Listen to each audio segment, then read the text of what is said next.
The history of Musk's relationship with former President Trump, maybe it doesn't matter now. He's endorsed Trump publicly through the platform X.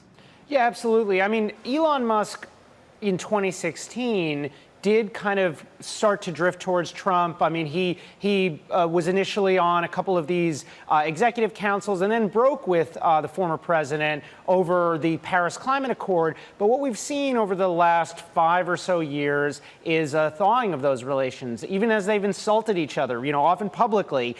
There has been a cooling and definitely an ideological convergence when you look at sort of what Elon Musk is saying on his, X page and what the former president is saying on the campaign trail. There are a lot of commonalities. And on top of that, of course, Elon Musk has what I'd say is a pretty bad relationship with the Biden administration, right? You have multiple federal agencies investigating various aspects of his business. Elon Musk has had all sorts of extremely negative things to say about the current president. So you can see a lot of reasons why they would be able to find common ground. And of course, until recently, former President Trump's finances have started to look a lot better, but until recently, he really needed money. So they both kind of need each other, and I think that's what we're seeing.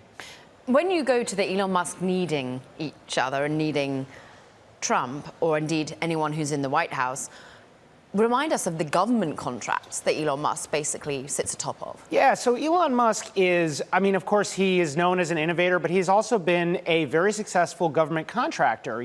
Many of his businesses, much of his business depends on relationships with the government, either in terms of direct contracts with SpaceX, or Tesla, of course, depends on these tax credits and has for the entirety of its existence. So you can sort of see why he has an interest. And of course, he's got a lot more planned, right? SpaceX is hoping to go to Mars, wants to be involved with that. And if you look at the GOP platform, which we're going to see at the convention, it does bring up commercial space, Mars. It brings up AI, the fears of sort of the wokeness in AI, or it implies that, which is another pet Elon Musk issue. On the other hand, former President Trump has said very negative things about the EV industry. So there is potential tension there as well. Max, I wrote in my Hyperdrive newsletter last week about the idea of what happens to public funding or IRA funds in the event of either White House. And no one I've spoken to would say if Trump wins the presidency, that would just go away. But I just wanted to remind our audience of the New York Times reporting from earlier this year that Trump met with oil executives and basically said, if you help fund my campaign, I will be, let's say, less supportive of EVs. So then we bring in Musk. It doesn't really add up. Trump's sort of historic attitude towards electric vehicles and Musk and Tesla as the market incumbent, the company that paved the way for electrification. Yeah, it's hard to know how to parse that. And of course, what candidates say on the campaign trail isn't necessarily what ends up happening.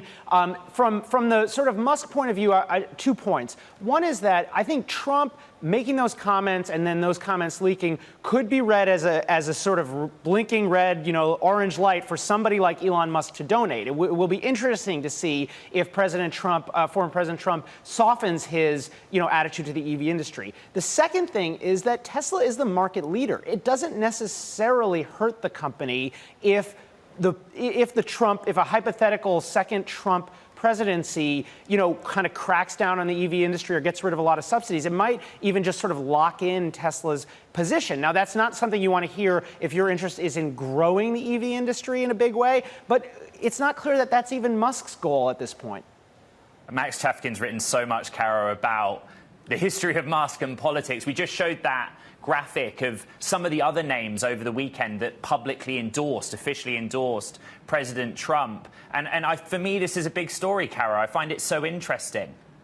Notable that people are now willingly taking to social platforms, many of them, Bill Hackman, a prevalent user of Elon Musk's X as well, to make these sorts of endorsements and statements. It has to be reflected on, of course, many CEOs within technology were coming out and condemning the violence that we saw this weekend as well, and using social platforms with which to do that. But Max, just a last take on ultimately whether we see more money weighing in here and any clarity on the extent that we hear of Elon Musk's support. You know, Silicon Valley entrepreneurs and CEOs and investors, they want to back winners. So I don't think it's totally surprising. You know, even before this assassination attempt, Trump had a very good couple of weeks. So I don't think it's surprising that we're seeing the corporate money flow in, because the way these guys think, right, is they want a voice in whichever they judge to be the likely winner. So I think that's part of what's going on, and it would not surprise me if we see more money from Silicon Valley. And in fact, we could see Elon Musk take a potentially active role here, either